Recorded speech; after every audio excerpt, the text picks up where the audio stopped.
గౌరవ ముఖ్యమంత్రి గారు ఎప్పుడు కూడా ఇచ్చిన ప్రతి మాట నిలబెట్టుకోవాలి. అలాగే అన్ని సంక్షేమ పథకాలు క్షేత్రస్థాయిలో అమలవ్వాలి. అభివృద్ధి సంక్షేమం రెండు కళ్ళగా భావిస్తారు కాబట్టి ఆ రెండు ఎప్పుడు కూడా, అందుకే ఆయన హెల్దీ వెల్దీ హ్యాపీ ఎన్వైరన్మెంట్ అని చెప్తా ఉంటారు. అందరూ కూడా అలాంటి ఎన్వైరన్మెంట్లో ఉండాలని లక్ష్యంతోనే పనిచేస్తాం. అందుకని ఈరోజు జనవరి 1న ఏదైతే మా అధికారులు ముఖ్యంగా మా special chief secretary Sai Prasad గారు, అలాగే మా సీసీఎల్ఏ జయలక్ష్మి గారు ఏదైతే గైడ్లైన్స్ ఇచ్చారో 22A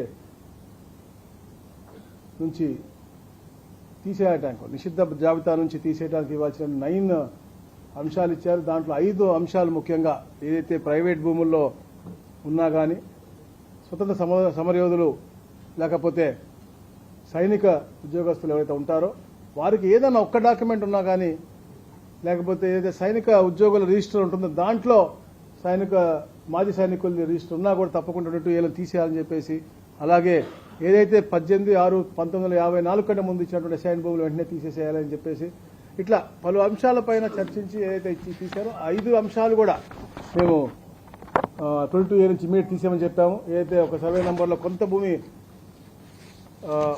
ఏదైనా ఎండోమెంట్స్లో ఉంటే పూర్తిగా ఇవ్వడం కానీ ఇట్లా అన్ని కూడా చేయమని చెప్పాం. చుక్కల భూములు అలాగే ఏదైతే సర్వీస్ ఇనామ్ ల్యాండ్స్ ఉన్నాయో అవి జియోఎంలో పెట్టి ఈ నెలలో అవి కూడా క్లియర్ చేయాలని చెప్పేసి మేము ఒక ఆలోచనలోకి వచ్చాం.